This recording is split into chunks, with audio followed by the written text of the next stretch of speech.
There's been a lot of scary talk around the housing market, so we've gone to a man who knows a thing or two about houses, home loans and what's going on in this market. His name is John Symond and he's the founder of Aussie Home Loans, and I interviewed him earlier today. John Symond, how do you see the housing market right now? Peter, it's a tricky market. Different cities and regional Australia, right around the country, the housing market is showing more life, but certainly a lot more life in places like Sydney. So, it's getting to a little bit worrying in Sydney. It's been consistently buoyant now for probably about 18 months. So is Sydney playing catch up?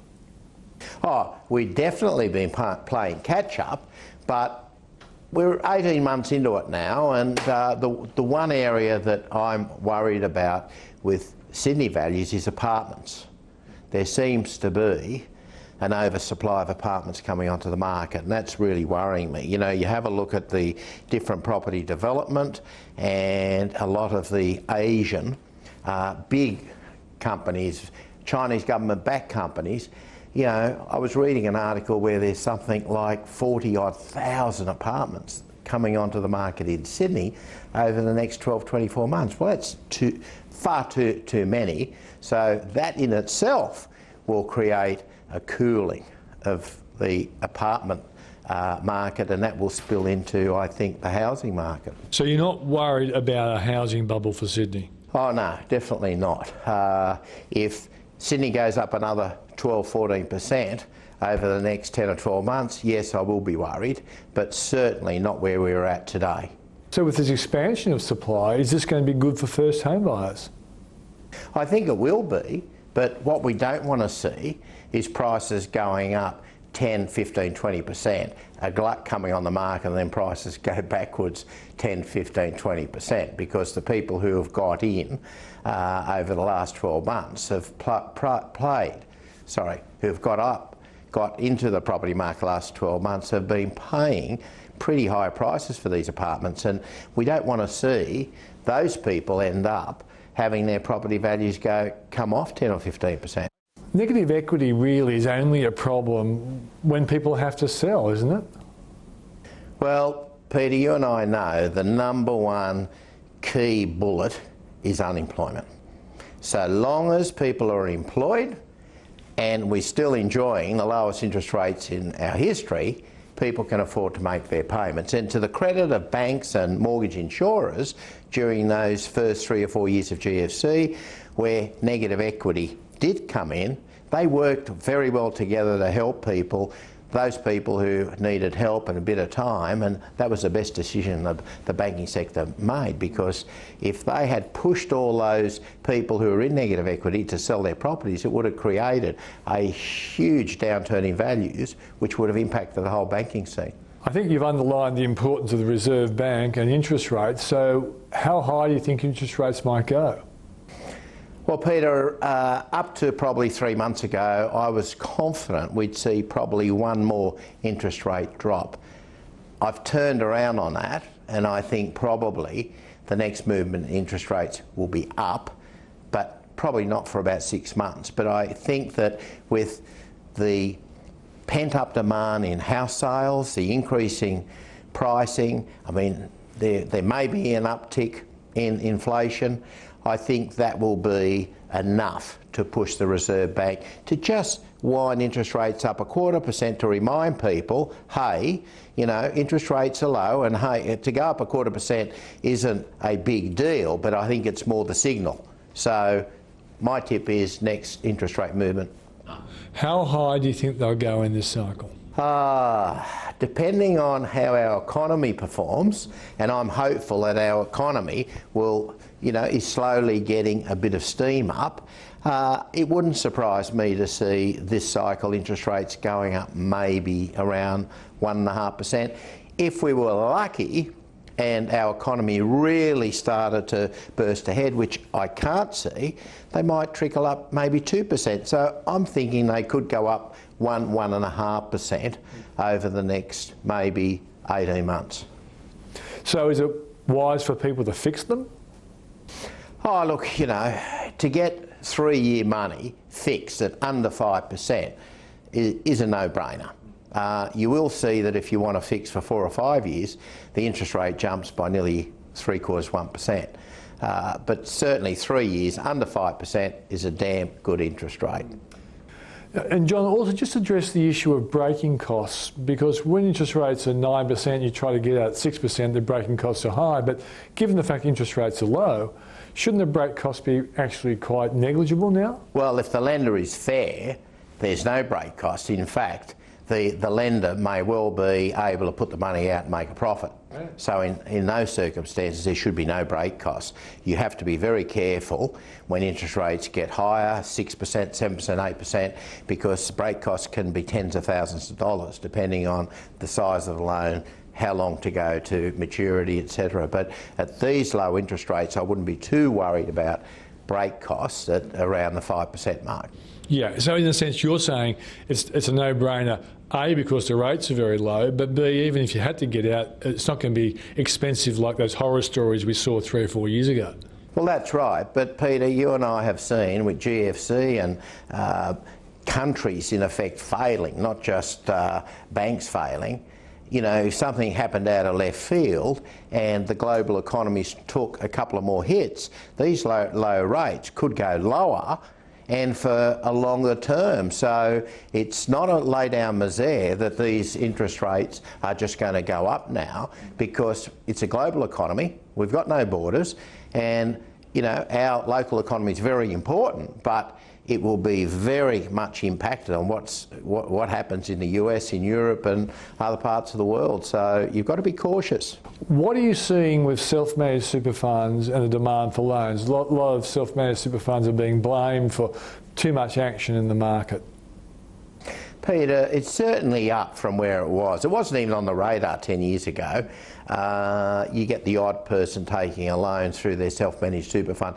You know, yes, today it's crept up a bit, but I don't think it's at a level that's really distorting the market or causing concern. But anyone who wants to do that really needs to understand how their super fund works. And you and I both know a lot of people don't know how much they've got in their super. They don't know how it works. They don't even know where their funds have been invested. So you really need to know a lot about your super fund. You need to know the impact of taking out a property, the yields and how the tax system works. So it's really a specialist area, and if you really want to look into that, I say to everybody, make sure you sit down and talk to someone who's a specialist in that area, because there's a lot of information there that that you haven't been privy to. The first home buyers have allegedly been left out of the housing boom we're seeing now.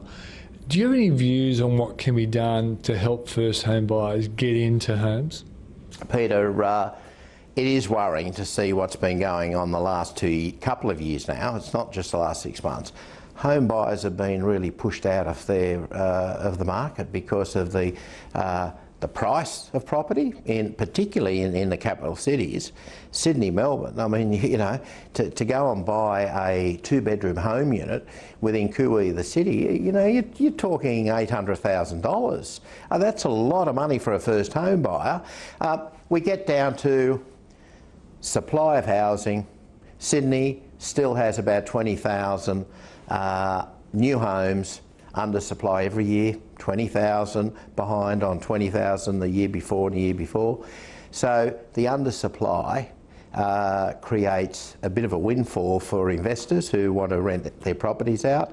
Some of those first home buyers, interesting, and I've heard John McGrath say this, they aren't buying to live in, they're buying to rent out as an investment. And you know, if you know what you're doing, that's probably not a bad thing to do. But the housing problem will continue, the affordability problem will continue, so long as we have an undersupply of housing and the cost of housing when it is approved to get out there, 150,000, Peter, for a block of land or an apartment in what I call taxes. This is for connecting to services and what you get slugged by councils and state government. The developer passes that on to the first home buyer. Hey, you know, you go out 30, 40 kilometres out west in Sydney, Penrith and beyond, to buy a block of land for, say, 250,000, 300,000, 150,000 of that is this taxes. And then the first home buyer takes a 30-year loan, paying that extra 100, 150,000 off.